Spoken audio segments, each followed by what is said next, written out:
This is a special service. As you have been told, this is the first of its kind. Honor of his friend, the President of America, who is now late, Jimmy Carter.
Israel Adelani Akanji, you are welcome, sir.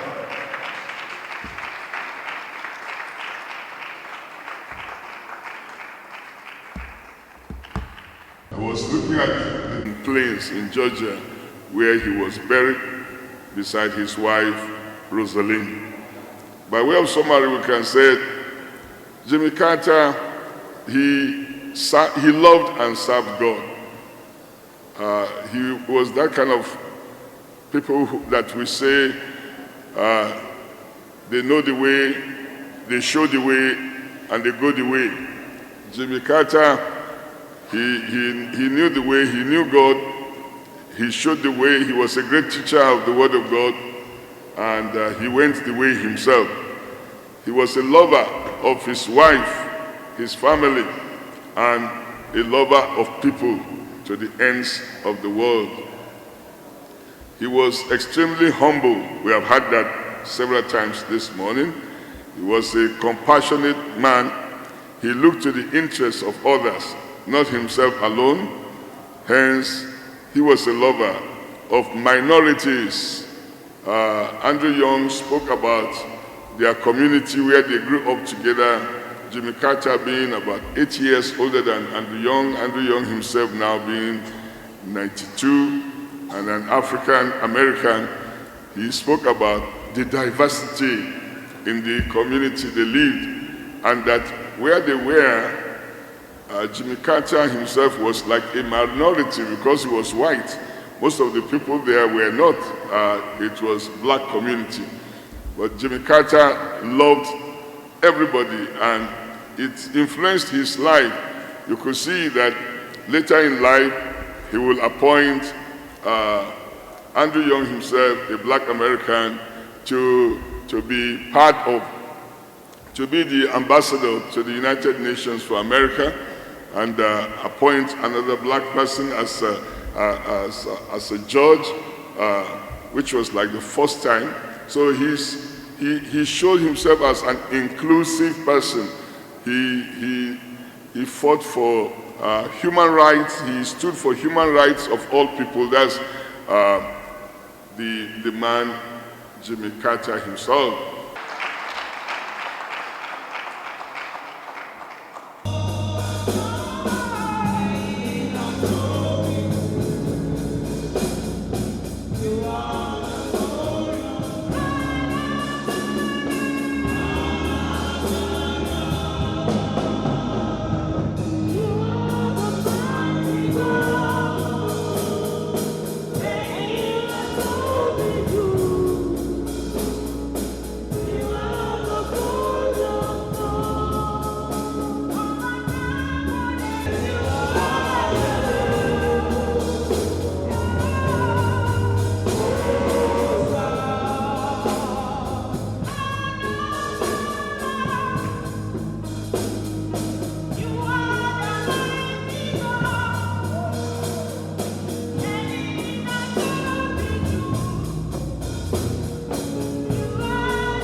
I share similarity with President Jimmy Carter. He was born into a farming family in Plain, Georgia, and I was born into a farming family in rural village of Ipob in Ogun State. He grew up under a father and mother who were disciplinarians, who instilled in him a sense of discipline, morality, hard work, integrity, kindness and humility, compassion for the poor, and strong belief in God. My parents inculcated in similar attributes and attitudes in me as I was growing up in a rural area that had no pipe from water, no electricity, just as it was in Plain, Georgia, when Jimmy Carter was growing up there. It beat me though, in one respect. There was road to his settlement, Plain, Georgia. There was no road to my village. We walked to every place, or at best, we were carried on bicycle. President Carter had military background, which I had, and in fact, we met when I was the military head of state. But if not that we were both in politics, our path may not have crossed.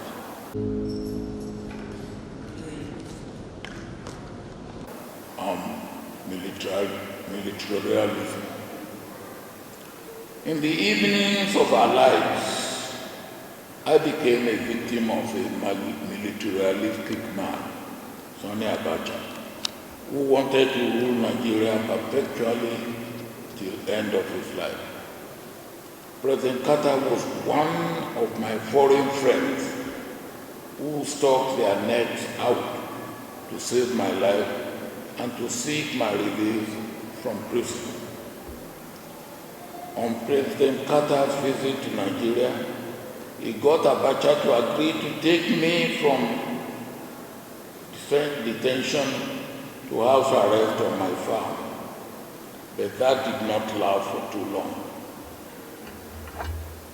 Many other friends and leaders intervened, but President Carter was the only non-African leader, according to my information, that paid a visit to Abacha solely to plead for my relief. I will remain ever grateful to all who work for my relief.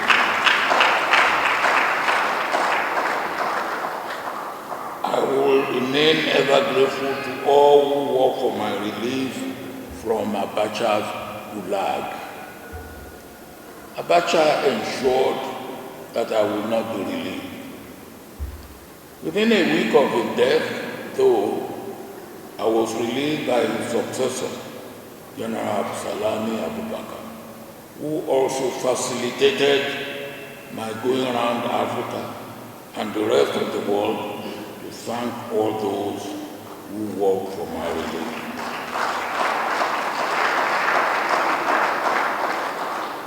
In a special way, I will also continue to be grateful to General. It's great work.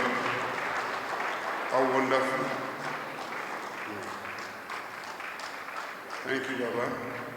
You have shown us an example too. The Lord God Almighty will keep you for many years to come.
Başka bir